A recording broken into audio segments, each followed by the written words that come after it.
உங்கள் எண்ணங்களை வண்ணமயமாக மாற்றக்கூடிய அருள் நேரத்தில் ஆனந்த ஆரம்ப பகுதியில் எங்கள் தொழில்நுட்ப கலைஞர்களோடு சந்திப்பதில் மற்றற்ற மகிழ்ச்சி. எல்லாம் வல்ல சிவப்பரம்பொருளும் நாராயணனும் நீங்கள் நினைத்த காரியங்கள் கைகூடட்டும் என்று அவர்களை பிரார்த்தித்து நல்லதே பேசுவோம், நல்லதே செய்வோம், நாளும் நல்லது நடக்கும் என்கின்ற உத்தரவாதத்தோடு இன்றைய நிகழ்வுக்குள் செல்கின்றோம். இன்று நாம் சிந்திக்க இருக்கக்கூடிய தலைப்பு எது வாழ்வு? எது வாழ்வு? கடல் நீரே குடிநீராய் கடவுள் படைத்திருந்தால் அடிநீரை தேடி எந்த அரசாங்கம் செலவு செய்யும்? கடல் நீரே குடிநீராய் கடவுள் படைத்திருந்தால் அடிநீரை தேடி எந்த அரசாங்கம் செலவு செய்யும்? யோசியுங்கள். கண்ணதாசன். என் அன்புக்குரியவர்களே, அர்த்தமுள்ள இந்து மதத்தையும் இயேசு காவியத்தையும் தந்த கண்ணதாசன் தான் எழுதுகின்றான், இயற்கையின் விபரீத விளையாட்டுக்கள் அதிகம், ஆனால் நாம் பொறுமை, நிதானம், சகிப்புத்தன்மை இவற்றோடு வாழ கற்றுக்கொள்ள வேண்டும். இதுதான் வாழ்க்கை என்று எழுதிவிட்டு இந்த வாசகங்களை சொல்லியிருக்கிறார்.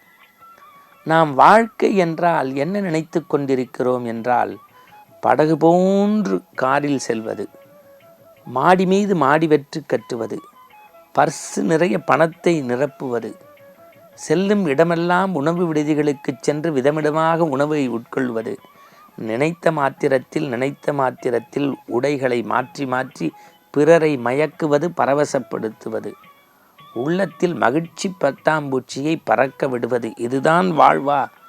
இல்லை. எது வாழ்வு? இப்படி இந்த கதைக்குள் அழைத்து செல்கிறது ஒரு ஜென் கதை. ஒரு பெரிய மிட்டாமிராசு, பணக்காரர், வசதி படைத்தவர். காலையில் தன்னுடைய அலுவலகம் சென்றுவிட்டால் இரவுதான் திரும்புவார். இடையில் எதை பற்றியுமே சிந்திக்க மாட்டார். தொழில் பெருகியது, பணம் கொட்டியது, வசதியும் வாய்ப்பும் அவர் வீட்டு வாசலில் வசந்த வாசல் கட்டி விளையாடியது. எப்படி? வசதியும் வாய்ப்பும் அவருடைய வீட்டு வாசலில் வசந்த வாசல் கட்டி விளையாடியது. திடீரென்று அந்த மிராசுக்கு ஒரு நாள் மாரடைப்பு வந்துவிட்டது. எல்லா பிள்ளைகளும் கூவி அழைத்தனர் மருத்துவரை. இல்லத்திற்கே வர வைக்கப்பட்டார் மருத்துவர். கண்ணீரும் கம்பளையுமாக இருந்த அந்த பணக்காரர் மருத்துவரின் கரம் பிடித்து, எனக்கு ஹார்ட் அட்டாக்காமே, மரணப்படுக்கையை நான் எட்டிவிட்டதாக சொல்கின்றார்கள், இனி என்ன நடக்கும் என்றார். அவர் எல்லாம் பரிசோதித்து விட்டு சொன்னார், உங்களுக்கு ஒன்றும் இல்லை என்றார். பொய் சொல்லாதீர்கள், மரணப்படுக்கையில் இருக்கக்கூடிய எனக்கு எதுவும் இல்லை என்கின்றீர்களே, ஏன் இப்படி? கொஞ்சம் பொறுத்துரு. ஹார்ட் இருந்தால்தானே அட்டாக் வரும். இதயம் ஒன்று இருந்தால்தானே இருதய நோயே வரும். நீ எப்பொழுது வாழ்ந்தாய் இறப்பதற்கு? நீ எப்போது மகிழ்ந்தாய் இந்த வாழ்க்கையை ரசிப்பதற்கு? நீ எப்போது பிறருடன் உண்டாய் உல்லாசமாக இருப்பதற்கு? நீ எப்போது உறக்கம் பற்றி பிறருடன் பகிர்ந்து கொண்டாய்? உன் மனைவியை பற்றி, மக்களை பற்றி, பிள்ளைகளை பற்றி, ஊரை பற்றி, உலகத்தை பற்றி, கோவில் பற்றி, குடம் பற்றி, தானம் பற்றி, தர்மம் பற்றி என்றைக்காவது சிந்தித்ததுண்டா? அலுவலகம் செல்வது, ஒன்றை இரண்டாக்குவது, இரண்டை ஏழாக்குவது, 7ஐ 21ஆக்குவது, பணம் பெருக்குவது, புகழை அடைய செய்வதில் மட்டுமே கவனம் செலுத்தினாய். அங்கும் இங்கும் நீ திரும்பவில்லை. உன்னுடைய எண்ணம், சொல், செயல் எல்லாம் உன் உடைமைகளை, உன் பணத்தை, உன் புகழை பெருக்குவதில் இருந்ததே தவிர ஒரு கணப்பொழுதும் நீ வாழவில்லை. எனவே இருதயம் இருப்பவர்களுக்குத்தான் ஹார்ட் அட்டாக், வாழ்ந்தவனுக்குத்தான் மரணம். நீ பிறந்ததிலிருந்து இன்று வரை செத்துத்தான் போயிருக்கிறாய் என்று கரங்களை பற்றி தன் கண்ணீர் மல்க மருத்துவர் சொன்ன ஞானம் வெடித்தது. தன் வாழ்க்கையின் ஒரு பகுதியை உற்றாருக்கும் உறவினருக்கும், ஒரு பகுதியை ஊர்க்காரருக்கும், ஒரு பகுதியை திருக்கோயிலுக்கும், ஒரு பகுதியை தனக்கென்றும் வாழ்ந்து இனி நான் வாழத் தொடங்குகின்றேன், இப்போது நிம்மதியா என்றார். இப்போது மருத்துவர் சொன்னார், எத்தனை ஆண்டு காலம் வாழ்கின்றோம் என்பதல்ல வாழ்க்கை, நாம் எப்படி வாழ்கிறோம் என்பதுதான் வாழ்க்கை. எனவே இன்றிலிருந்து நீ புதிதாய் பிறந்து வாழத் தொடங்கி இருக்கிறாய் என்றார். எதற்காக இந்த கதையை நான் உங்களுக்கு சொல்கின்றேன் என்றார், இன்று எல்லோரும் ஒரு இயந்திரத்தனமாக நாம் மாறிவிட்டோம். ஒற்றை வரியை நினைத்து பாருங்கள்.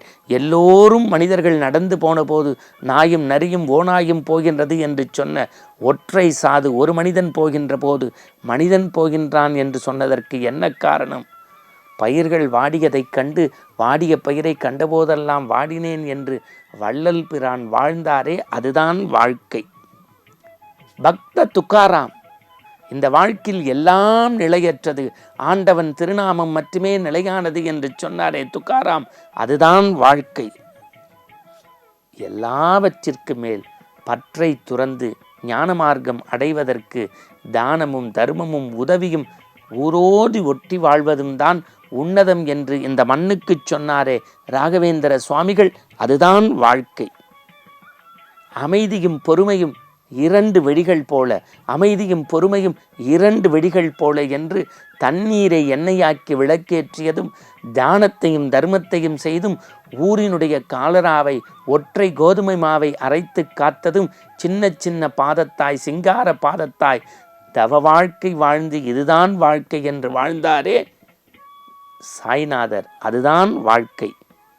பொறுமை பொறுமை நிதானம் தவறாத பொறுமைதான் என்றைக்கும் தேவை என்று வாழ்ந்து காட்டியாரே மகாவீரர், அதுதான் வாழ்க்கை.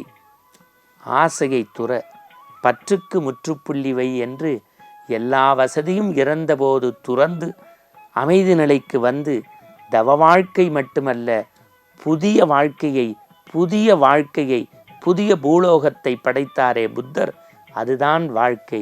இப்பொழுது நமக்கும் தெரிந்திருக்கும் எது வாழ்க்கை என்று. வள்ளலார் காட்டிய நெறியில், புத்தர் காட்டிய பாதையில், மகாவீரர் காட்டிய நெறியில், ராகவேந்திரர் காட்டிய சொல்லில் இன்னும் சொல்லப்போனால் நம்முடைய உள்ளமெல்லாம் துக்காராமாக மாறட்டும், துன்பம் விலகட்டும். மீண்டும் நாளை சந்திப்போம். வணக்கம்.